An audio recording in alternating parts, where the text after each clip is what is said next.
Sí, profe. ¿Escuchan? Bueno, empezamos la clase de hoy. Les pediría, por favor, que si la filmina no se ve o hay alguna pregunta, me interrumpen, ¿sí? Me avisan si la filmina no se ve y si cualquier duda o pregunta que tengan relacionada con el tema que vamos a ver, me preguntan, por favor, ¿sí?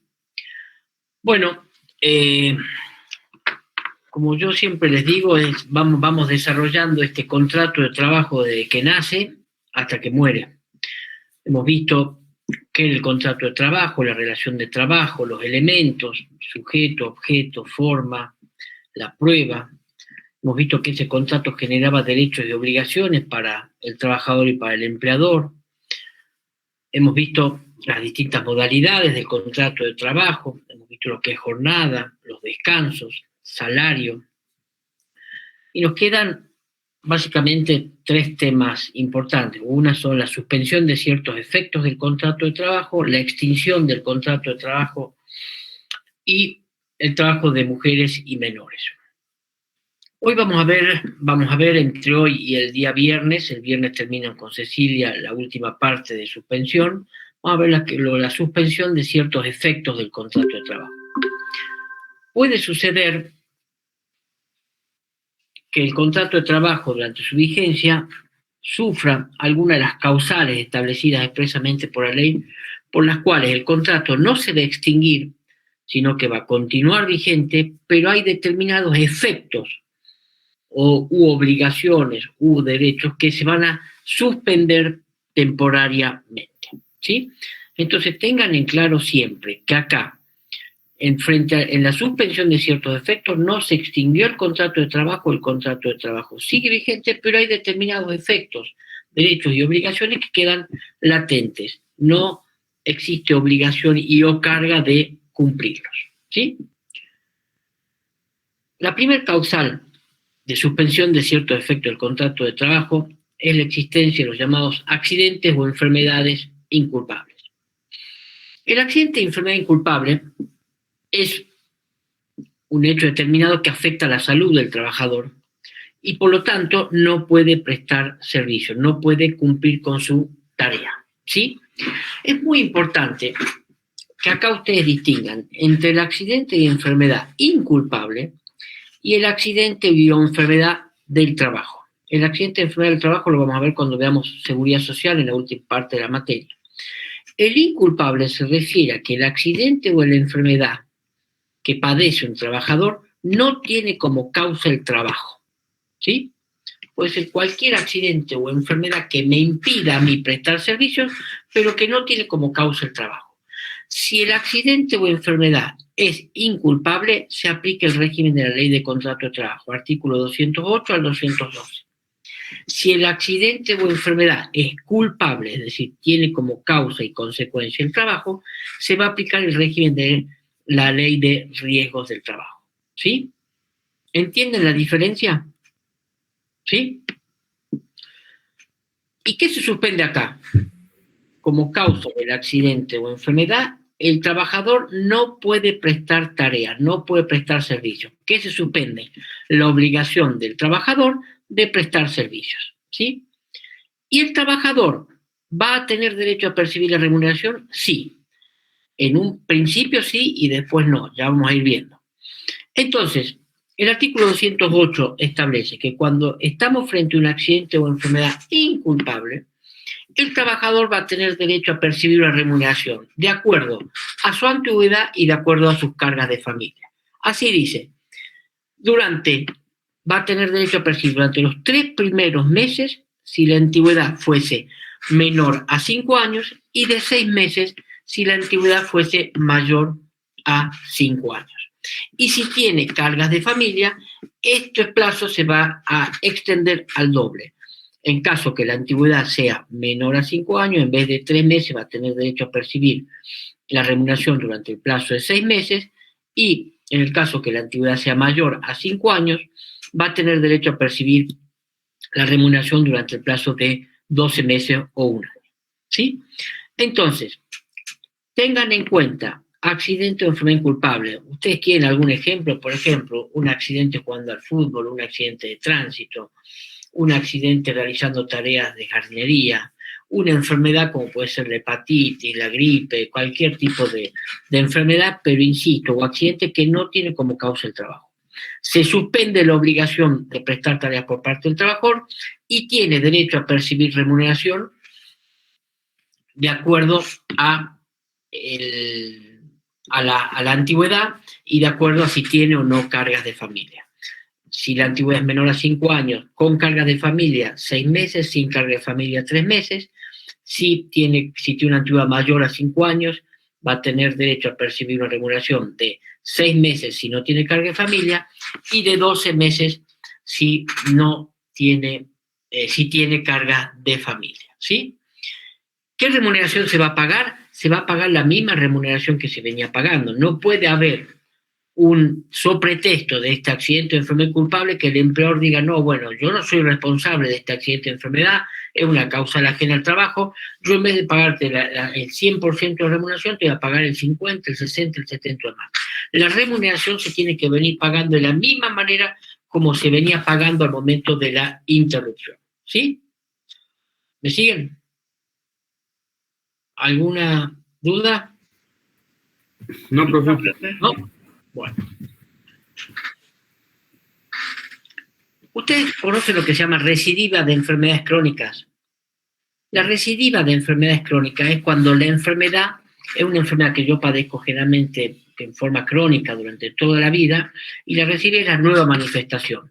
Yo tengo una enfermedad, me curo, pero al tiempo me vuelve a aparecer. A esto se llama la recidiva de la enfermedad, ¿sí? ¿Qué establece la ley de contrato de trabajo? ¿Sí? La recidiva no va a ser considerada enfermedad salvo que se manifieste en un periodo de tiempo determinado, ¿sí? ¿Cómo se liquida el salario? Ya se lo expliqué. ¿Y cuál es la obligación del trabajador? El trabajador va a tener que obligado a qué, según el artículo 209, a dar aviso a su empleador, a dar aviso lo más rápida y urgentemente posible dentro de las circunstancias de tiempo, modo, lugar y persona, ¿sí? Puede suceder que tenga un accidente y que esté internado, entonces en ese caso no va a poder dar el aviso urgente, ¿sí? Entonces, el trabajador tiene obligación de comunicar. ¿Y cómo lo tiene que comunicar? Directamente, si es que lo puede, o a través de algún familiar, de algún amigo, de algún compañero de trabajo y demás, ¿sí? ¿Qué pasa si el trabajador no comunica el accidente o enfermedad? Va a perder el derecho a percibir la remuneración, ¿sí? Salvo circunstancias extraordinarias, salvo que el trabajador acredite que no pudo comunicar al empleador por circunstancias ajenas a su voluntad objetiva y que no le son imputables, ¿sí? Entonces, primer parte, y esto, por favor, cuando se les pregunta, muchas veces se empiezan a mezclar. Traten de hacer un cuadro sinóptico de cómo, desde el origen en que se genera el accidente de enfermedad inculpable hasta la finalización. Entonces, si yo padezco un accidente de enfermedad inculpable, insisto, que no tiene como causa el trabajo, tengo obligación de comunicar al empleador. Y el empleador tiene el derecho de exigirle al trabajador que le comunique esto. Si no se comunica, no va a tener derecho al cobro del salario. Va a tener, en principio, en un primer momento, en un primer periodo, va a tener derecho a percibir remuneración, de acuerdo a la antigüedad y de acuerdo a que tenga carga de familia, ¿sí? En cuanto a la recidiva de enfermedades crónicas, no va a ser considerada enfermedad, salvo que se manifieste luego transcurridos los 2 años, ¿sí? Y el salario se va a liquidar del mismo modo que se venía liquidando. Así como el trabajador está obligado a dar aviso al empleador, también tiene que someterse a los controles por parte del empleador. Y estos controles, ¿se acuerdan cuando vimos derechos y obligaciones de las partes? Esta facultad que tiene que controlar, si bien es en la fábrica, o en el lugar o en el establecimiento, este control también tiene que ser siempre respetando la dignidad, la salud y la integridad física y psíquica del trabajador. Pero bueno, el empleador puede pedir al trabajador que se someta al control médico de sus su cuerpo médico, ¿sí? ¿Por qué? Para verificar que efectivamente existe una enfermedad o accidente inculpable y verificar las consecuencias de esto, por cuánto tiempo no va a poder trabajar, cuáles van a ser los efectos y demás. Entonces, el trabajador tiene obligación de dar aviso al empleador y de someterse a los controles. Y al igual que cuando vimos derechos y obligaciones, que yo les decía que los derechos que tiene un trabajador implican reciprocidad con las obligaciones que tiene el empleador y viceversa. Así como el trabajador tiene estas obligaciones, el empleador tiene el derecho a que se le avise y a que el trabajador se someta a los controles. ¿Alguna duda? ¿Ninguna? Profe, Sí. ese aviso que tiene que dar el trabajador, Sí. ¿tiene que ser de alguna forma en específico o puede ser solamente verbal? Y puede ser, a ver, acá rige, volvemos al principio de buena fe, a comportarse como un buen empleador y un buen trabajador. El trabajador lo puede comunicar verbalmente, lo puede hacer verbalmente, pero yo lo que aconsejo es que siempre lo haga por escrito y con los correspondientes certificados médicos. Lo que pasa es que cuando uno padece una enfermedad o un accidente, muchas veces no es simple dar ese aviso, pero tampoco imposible.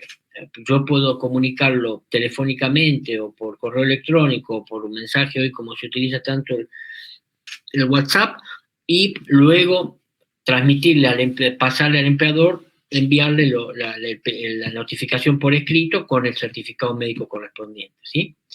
Pero siempre acuérdense, traten de manejarse por escrito para evitar conflictos, tanto para trabajador como para empleador. ¿Sí? ¿Está? Sí, profe, gracias. Con la recidiva de enfermedades crónicas, ¿algún problema? ¿Lo entendieron?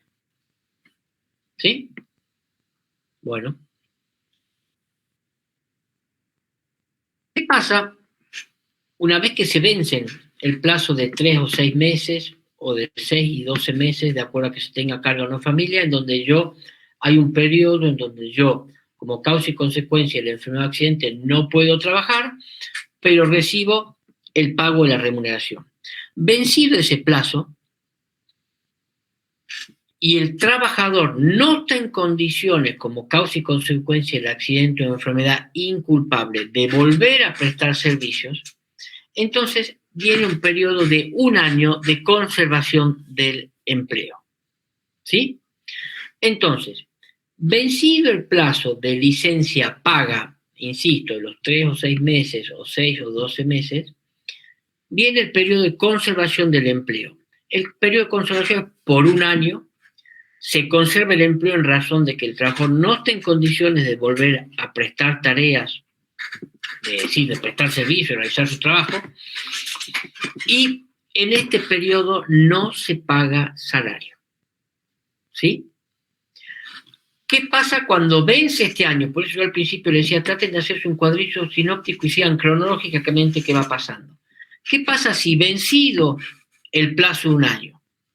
La relación de empleo va a existir, va a seguir vigente hasta tanto una de las partes decida rescindirla. Si se rescinde el contrato, no existe responsabilidad indemnizatoria. Es decir, periodo de licencia paga, periodo de licencia no paga, conservación del empleo durante 1 año. No se paga salario y vencido ese año, cualquiera de las partes puede rescindir el contrato sin responsabilidad indemnizatoria. Acá una cuestión práctica para que tengan presente, lo mismo que yo les señalaba cuando vimos modalidades de contrato de trabajo, que cuando uno ejerce la profesión en este tipo de temas, siempre es conveniente anotar en los calendarios, en las carpetas, en los registros, estas fechas.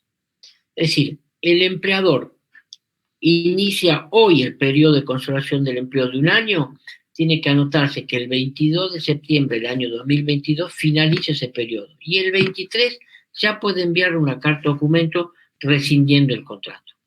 Y a su vez el trabajador también tiene que tener en cuenta que si él durante ese año no dice nada, corre el riesgo que el empleador dé por extinguido el contrato sin responsabilidad indemnizatoria. Es decir, el trabajador tiene que estar atento para que en el curso de ese año manifieste, de acuerdo a sus posibilidades o no de salud, si va a retomar o no el empleo. Y ya enseguida vamos a ver las distintas posibilidades que pueden plantearse durante la vigencia de este plazo de conservación del empleo. ¿Alguna duda?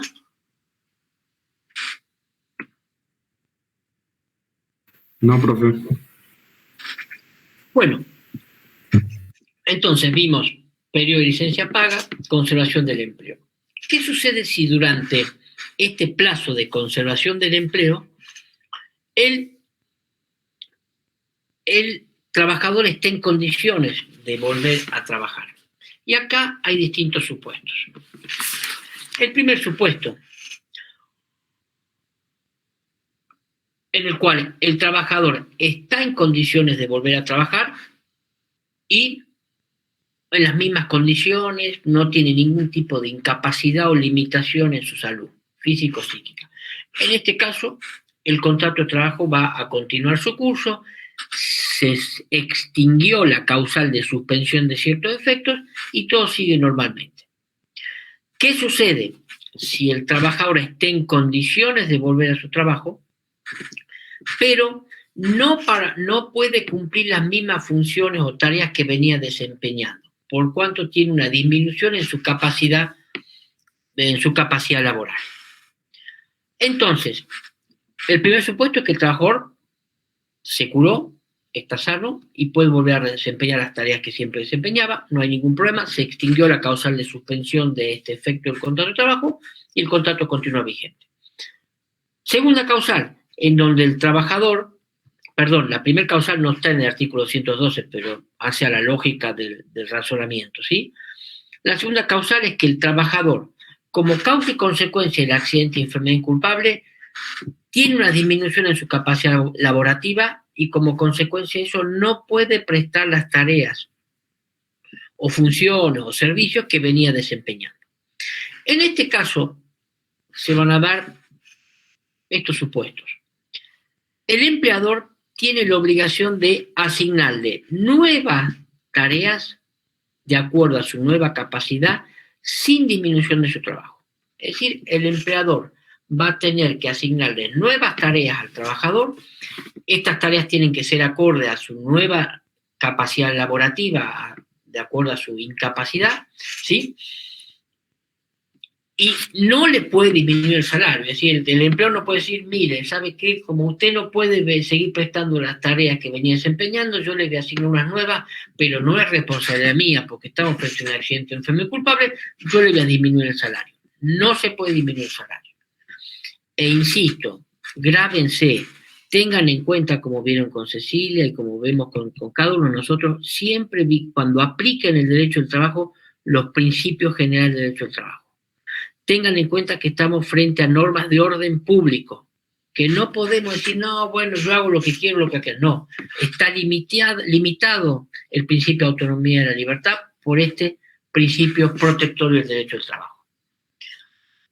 Ahora, ¿qué sucede? Si el empleador, la ley le impone la obligación al empleador de asignarle nuevas tareas de acuerdo a su nueva capacidad laborativa. ¿Qué pasa si el empleador no le da nuevas tareas porque no tiene un puesto de trabajo de acuerdo a esta nueva capacidad? ¿Sí? El empleador demuestra que objetivamente, por causales ajenas a su voluntad e inimputable a su obrar y al funcionamiento de su empresa, no le puede asignar nuevas tareas de acuerdo a esta nueva capacidad. En ese caso, el contrato se extingue y existe la obligación de pagar la indemnización reducida del artículo 247 de la Ley de Contrato de Trabajo. Ya van a ver ustedes con José Guillermo extinción del contrato de trabajo y van a ver cuando hay un despido sin justa causa, el artículo 245 establece una indemnización de un mes de salario por cada año de servicio, fracción mayor a 3 meses. La indemnización del 247 es la mitad del artículo 245. No es la indemnización plena del 245, sino que es la mitad, ¿sí? En el 247 vemos la extinción por razones económicas, por razones económicas y disciplinarias, ¿sí? ¿Sí? Entonces, cuando se extingue el contrato de trabajo por fuerza mayor o falta de disminución de trabajo no imputable. Entonces, en ese caso, la indemnización es la mitad del 245. Entonces, volviendo, para que tengan en cuenta, cuando el empleador no puede darle una nueva tarea al trabajador de acuerdo a su nueva capacidad laborativa por causales objetivas, no imputables y ajenas a la voluntad del empleador, en este caso el contrato de trabajo se extingue con una responsabilidad indemnizatoria reducida a la indemnización establecida por el 247 de la Ley de Contrato de Trabajo. Ahora, si el empleador no le quiere dar trabajo de acuerdo a su nueva capacidad laborativa porque no quiere, porque se lo quiere sacar de encima al trabajador, porque no acredita que objetivamente no tenga otras tareas, que seguramente por ahí las tiene, en este caso la sanción es mayor. Se extingue el contrato de trabajo con una indemnización prevista, por una indemnización del artículo 245 de la ley. ¿Sí?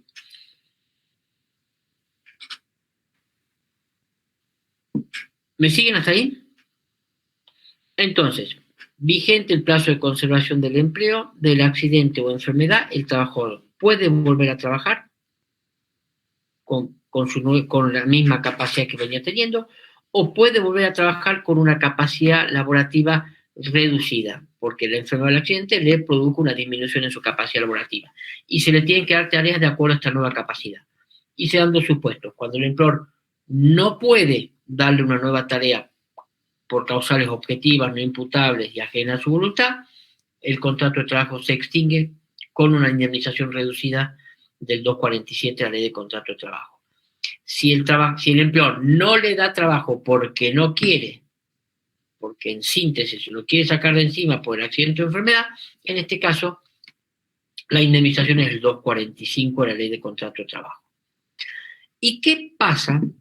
Es el último supuesto que prevé la ley, si de la incapacidad, el cuarto párrafo del artículo 2 deriva una incapacidad absoluta del trabajador. Es decir, como causa y consecuencia del accidente o enfermedad inculpable, se deriva una incapacidad absoluta para el trabajo. Es decir, el trabajador no puede volver a prestar tareas bajo esa hora del trabajador. ¿Sí? Entonces, en ese caso, deberá abonarle la indemnización establecida en el artículo 245 de la Ley de Contrato de Trabajo. ¿Sí? Ustedes dirán, ¿y por qué se le va a pagar una indemnización del 245 cuando el empleador no tiene ningún tipo de responsabilidad en la asistencia de enfermedad? Principio de solidaridad, principio de buena fe, principio protectorio, lo que ustedes quieran. Pero en este caso, si el contrato se extingue porque el trabajador tiene una incapacidad absoluta, es decir, no puede volver a realizar la tarea que tenía que realizar, no puede volver a trabajar, se le paga la indemnización del artículo 245 de la Ley del Contrato de Trabajo. ¿Sí?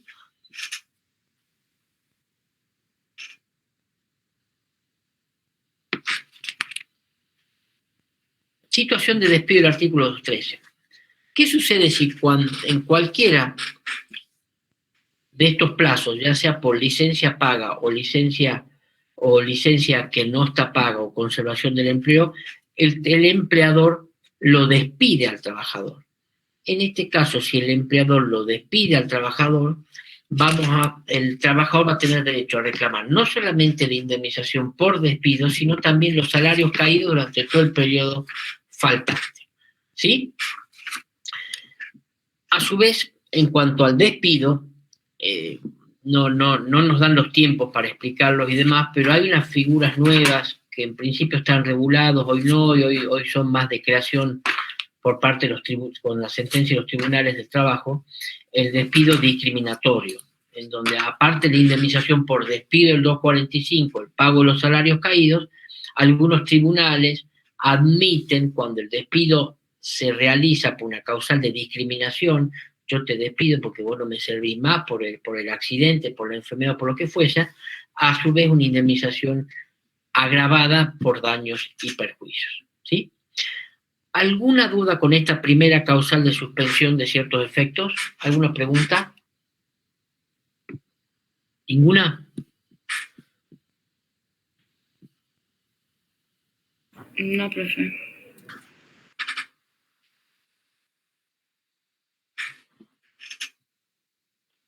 El servicio militar y convocatorias especiales. A ver, yo sigue todavía incorporado en la ley de contrato de trabajo, pero hoy ya no está vigente, porque hoy ya aunque se habla de que hay algunos sectores políticos que quieren volver a incorporarlo, hoy el servicio militar obligatorio no existe. Las convocatorias especiales pueden existir, pero en sí no existe, ¿sí?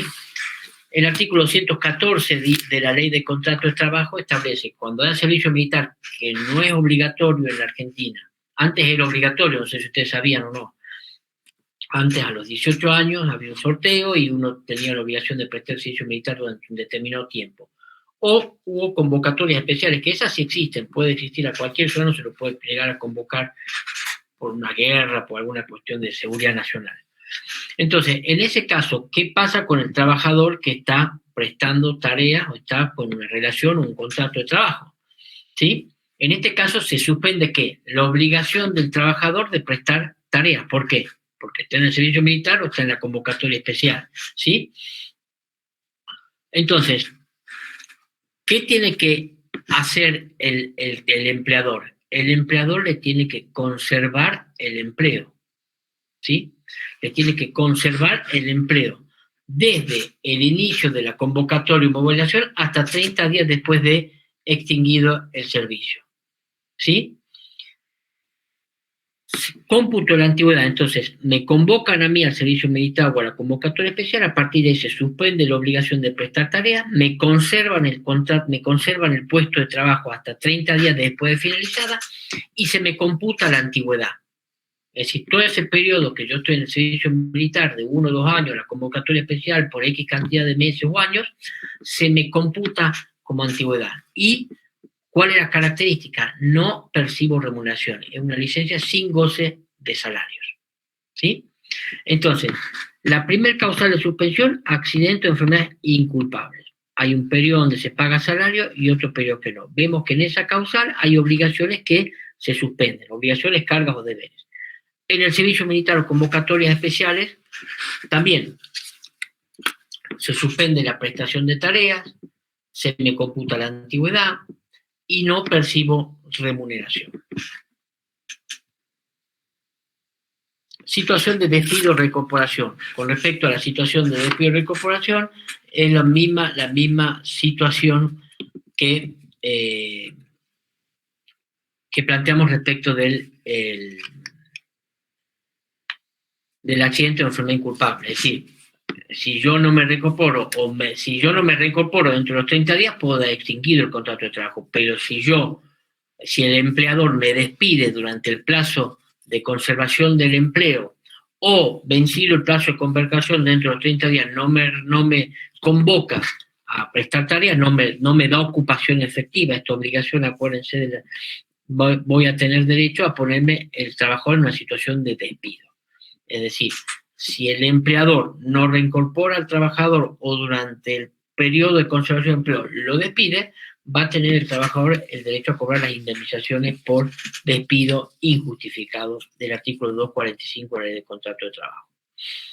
¿Ven por qué yo les digo siempre, traten cuando estudien y cuando estén en clases de relacionar todos los artículos? Estamos viendo causales de suspensión, pero mientras tanto estamos viendo también algunos elementos o características especiales de la extinción del contrato de trabajo. Todo el contrato de trabajo está íntimamente relacionado. Todo el derecho del trabajo, perdón. Recién vimos accidente, enfermedad inculpable y yo les dije son diferentes los accidentes y enfermedades del trabajo. Esta es una pregunta de examen y muchas veces no la saben contestar. ¿Cuál es la diferencia entre un accidente y enfermedad inculpable y cuál es la diferencia entre un accidente y enfermedad del trabajo? Cuando pedimos la diferencia, muchas veces no la saben. Cuando tomamos, por ejemplo, ley de régimen de riesgo del trabajo, me aplican todo el sistema legal de protección que establece la Ley de Contrato de Trabajo, y es un error. Entonces traten de ir vinculando, de ir relacionando los temas. Desempeños de cargos electivos. del artículo 215. Puede suceder que un trabajador resulte elegido, resulte ser candidato a nivel nacional, provincial o municipal en un cargo para el Poder Ejecutivo, para el Poder Legislativo, ¿sí? En este caso, también va a haber un plazo de conservación del empleo, ¿sí? El plazo va a ser desde la designación hasta 30 días posteriores a la extinción, lo mismo que vimos para el servicio militar o convocatorias especiales. El cómputo de la antigüedad se le va a computar la antigüedad, pero no va a percibir remuneración. Una licencia sin goce de salario. Yo te mantengo el puesto de trabajo, te computo la antigüedad, pero no voy a tener obligación de pagar salarios, ¿sí? Situación de despido y reincorporación, la misma regla lógica. En este caso, ni siquiera tienen que seguir lógicamente. Si yo despido al trabajador durante el plazo de conservación del empleo o no lo reincorporo desde la extinción hasta los 30 días, el trabajador va a tener derecho a ponerse en situación de despido y reclamar las indemnizaciones por despidos injustificados, ¿sí? Y les doy la última porque ya el viernes termina con Cecilia este tema. El desempeño de cargos electivos en asociaciones sindicales de trabajadores. Vamos a ver ya cuando veamos derecho colectivo, lo van a ver con José, en la ley de asociaciones sindicales. Vamos a ver que los trabajadores pueden resultar electos para el desempeño de cargos electivos. Vamos a ver ahí también lo que es la tutela sindical, cómo se lo protege al trabajador. Y entonces, en el caso del artículo 217, los trabajadores, ¿sí?, tendrán derecho también a una conservación del empleo, ¿sí? ¿Y cuál va a ser el cómputo de la antigüedad? Se le va a computar la antigüedad en el plazo de conservación del empleo y no va a percibir remuneración. Licencia sin goce de salario. El mismo principio se aplica para estas tres últimas causales. Para la causal de servicios militares u convocatorias militares especiales, para el desempeño de cargos electivos a nivel nacional, provincial o municipal, o para el desempeño de cargos electivos en asociaciones sindicales de trabajadores. En los tres casos se conserva el empleo desde la designación hasta su finalización y 30 días más desde extinguida. ¿Por qué 30 días más? Y por una cuestión de que se terminó el cargo o la convocatoria especial o la función para la que fui designado. En ese caso yo tengo que tener 30 días hasta que se comuniquen y yo me pueda reintegrar hacia la razonabilidad de la situación, ¿sí? En ese plazo de conservación yo voy a computar la antigüedad, no es que se suspende el cómputo de la antigüedad va a ser la misma. Cuando ustedes liquiden salario van a tener que computar esta antigüedad. Cuando liquiden una indemnización por despido van a tener que computar la antigüedad del trabajador. Van a saber que durante este periodo no se percibe remuneración, la licencia sin goce de salario, digo yo, y ustedes tienen que saber que si el trabajador es despedido durante la vigencia del plazo de conservación del empleo o no se lo reincorpora después de vencido el cargo para que fue designado, electo o convocado y no se lo reincorpora dentro de los 30 días, va a tener también derecho a ponerse en una situación de despido y reclamar las indemnizaciones por despido injustificado. Bueno, este tema lo damos con Cecilia en 2 días. Yo ya terminé, no sé si tienen alguna pregunta que dar. ¿Tienen alguna pregunta para hacer o no? No sé, Cecilia, José, Guillermo.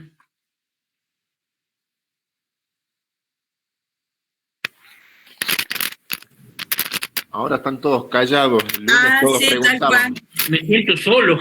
Después del parcial tienen todas las dudas. Bueno, si no tienen preguntas, igualmente el doctor Bianchetti va a subir el PowerPoint. Ya lo subí. Consultas, utilícenlo. Vamos a pensar en un foro para que participen, así nos ayudan un poco a que vayan estudiando. Sí, Anaí. Yo quería preguntarle algo sobre el parcial en sí. Yo no bien. puedo asistir al parcial, o sea que estoy ausente. Quería Bien. preguntarle si puedo ir a instancia de Sí, recuperatorio. por supuesto, tiene recuperatorio el lunes en el mismo horario de 16 a 18 en la facultad. ¿Este lunes que viene? Sí, el lunes que viene está previsto el recuperatorio. Para todos los que no han asistido, el recuperatorio es un derecho, así que lo van a rendir el lunes que viene. Y Bien. vamos a Gracias. subir el listado de los desaprobados del parcial que tienen el mismo recuperatorio. ¿Sí, Juan Pablo? Yo en relación a lo que vos decías después del parcial preguntan todo, yo quería decirles, primero agradecerles a todos los chicos que fueron al parcial, la verdad que fue una buena convocatoria. Invito a los que no fueron a que vayan. Creo que fue una experiencia muy, muy interesante, porque ha sido muy participativo. Los casos prácticos que preparó Guillermo, la verdad que fueron de muchísima utilidad. Hemos visto en los casos prácticos, dos de las preguntas donde han fallado mucho. Inclusive se han sacado muchas dudas que nos fueron preguntando ahí, por eso, como decía Celia al principio, aprovechen las clases, por ahí no son tan largas porque los temas no los dan y no los queremos abrumar con muchos temas al mismo tiempo, pero aprovechen las clases para preguntar. Es muy importante que se saquen dudas, ¿sí? Por ejemplo, ahora vieron estas causales conmigo. El viernes lean esto y lean lo que queda y sigan sacándose dudas, cosas de que puedan avanzar. Me parece sumamente importante. Bien, los dejamos liberados si no tienen ¿Me permite más consultas. 5 minutitos, por favor, Ceci, Juan Pablo? Sí, Juan. Sí, Guis. Gracias. Todos los minutitos. Tenemos Bueno, 15. Perfecto. A ver, por lo menos de los parciales que yo pude corregir y ver, los errores son conceptuales, ¿sí? No han sabido distinguir las horas extras al 50 y el 100, y el ejercicio era sencillo. Si lo queríamos complicar, se podía. Tratamos de que sea fácil la interpretación y han metido la pata. Eso es falta de lectura. Después, lo otro que ha sido recurrente también es la base del aguinaldo. También lo vimos en clase, estaba en el material y está en el libro que hemos dejado incluso subido en el aula virtual. No lo tomen a los parciales como una cosa sencilla. Estamos queriendo justamente que puedan llevar la materia al día y cuando lleguen a diciembre la puedan rendir y olvidarse. Creo que esa es la intención de que podamos llevar esto en el día a día, digamos. Participen en los foros, consulten. Si les sale una duda con los ejercicios, pregunten. Para eso estamos.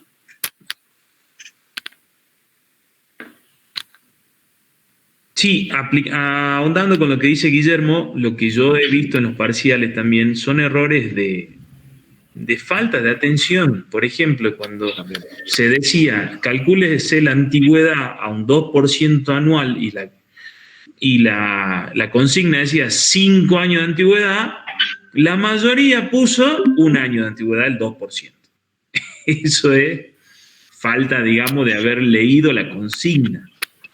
Con leer la consigna nomás ya se quedaba claro ese tema, digamos. Es importante que presten más atención y, bueno, reforcemos también con el tema de la parte teórica. Pero muy buenos los exámenes, digamos, está muy buena la experiencia, es algo bastante interesante poder ir evaluándolo parcialmente. Sí, sumo. Aprovechen esta enorme posibilidad que tienen ahora de rendir parciales, que eso nos obliga como estudiantes a estudiar hasta la fecha del parcial las unidades que van en el parcial.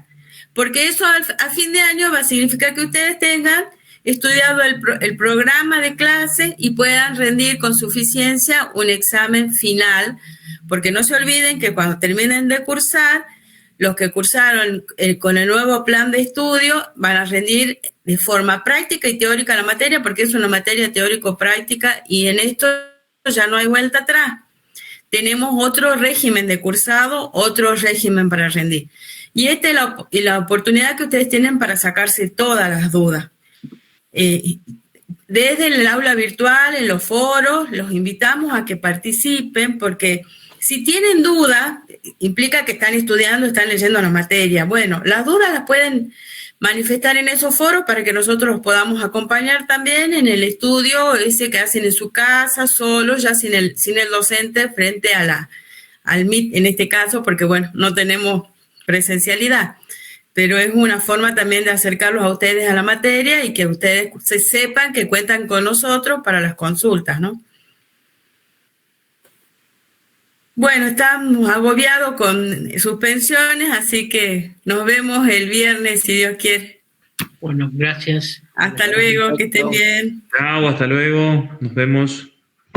Hasta luego, profes. Chao, Hasta luego. Hasta luego, profe. Profe, disculpe, quería hacer una consulta. Sí, Yo no ¿Quién aparecí habla? en la lista, yo, Josué Montorlay. ¿cómo te va? Yo estoy cursando la carrera de licenciatura en administración. Yo quería preguntar si yo tengo que rendir los parciales porque en mi plan de estudios la materia es teórica. Sí, pero tiene un componente, dice teórica, pero vos fíjate en la fundamentación, también dice que ustedes tienen que acercarse al conocimiento de las cuestiones prácticas. Nosotros en eso vamos a insistir que, si bien es cierto, ustedes no van a hacer la práctica del contador, pero nos sirve que tengan una formación bastante. A vos, el empleador seguramente va a tener su contador, pero en el momento vos vas a poder hacer algún tipo de evaluar consulta y orientarlo sobre todo.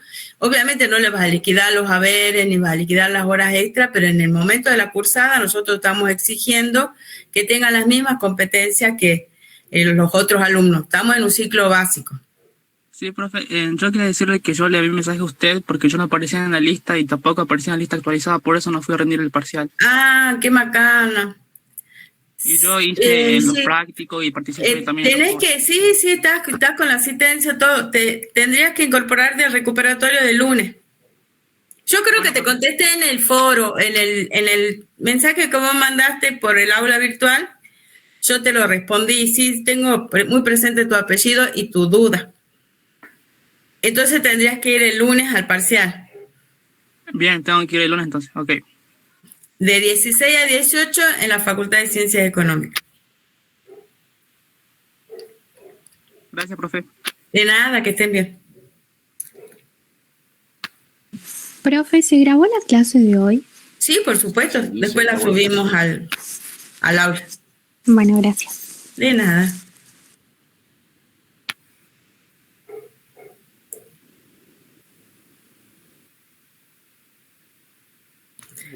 Bueno, Guille, si querés,